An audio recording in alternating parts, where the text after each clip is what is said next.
नमस्कार दोस्तों, ज्ञान दर्शन में आपका स्वागत है। आज हम बात करते हैं कार्तिक स्नान, उसके महत्व और विधि के बारे में कि कार्तिक स्नान को करने की विधि क्या है।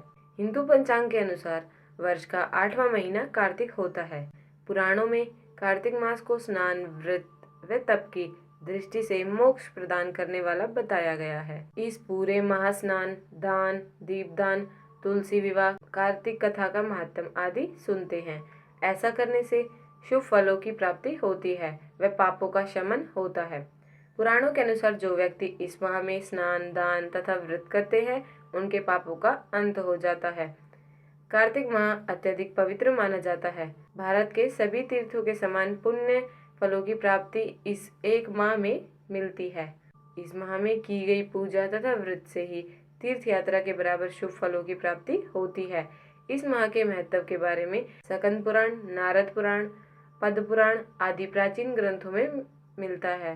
कार्तिक माह में किए स्नान का फल 1 सहस्त्र बार किए गंगा स्नान के समान, 100 बार महास्नान के समान होता है। जो फल कुंभ में, प्रयाग में स्नान करने पर मिलता है, वही फल कार्तिक माह में किसी पवित्र नदी के तट पर स्नान करने से मिलता है।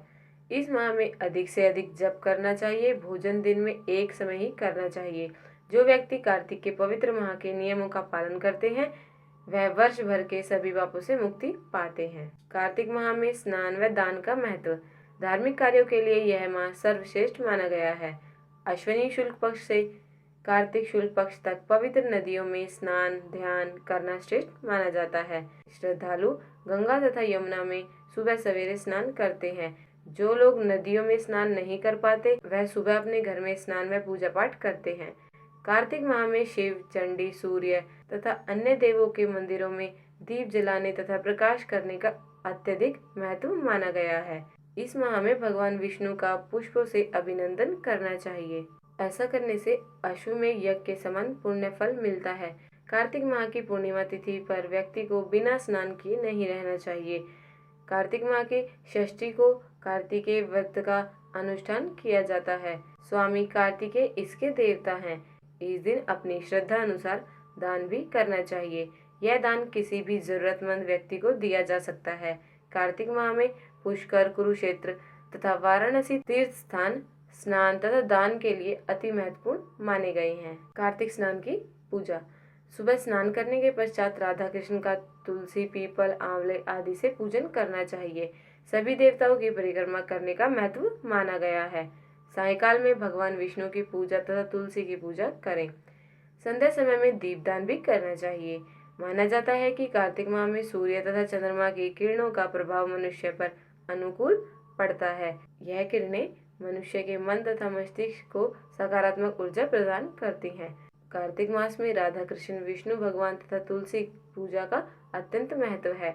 जो मनुष्य इस माह में इनकी पूजा करता है, उसे पुण्य फलों की प्राप्ति अवश्य होती है। श्रद्धालु व्यक्ति कार्तिक माह में तारा भोजन भी करते हैं। पूरे दिन भर व्रती निराहार रहकर रात्रि में तारों को अर्घ्य देकर भोजन करते हैं।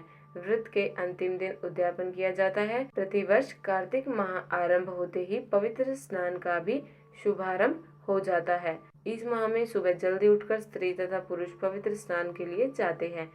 इस दिन गंगा स्नान, दीपदान आदि का अत्यधिक महत्व है। इसके अतिरिक्त व्यक्ति अपनी क्षमता अनुसार भी दान आदि कर सकता है। इस दिन दान का अत्यधिक महत्व माना गया है। त्रिदेवों ने इस दिन को महापुनीत पर्व कहा है। इसे त्रिपुरी पूर्णिमा भी कहा जाता है। कार्तिक पूर्णिमा के दिन चंद्रमा कृत्तिका नक्षत्र में स्थित हो और सूर्य विशाखा नक्षत्र में स्थित हो, तब पद योग बनता है। इस योग का अपना विशेष महत्व है। तो दोस्तों, ये थी जानकारी कि कार्तिक के महीने में स्नान, दान और पूजा का क्या महत्व है। आगे भी हमारे इसी तरह की जानकारियों के लिए हमारे इस वीडियो को लाइक करें, अपने दोस्तों के साथ शेयर करें और हमारे चैनल को सब्सक्राइब करना बिल्कुल भी न भूलें। धन्यवाद।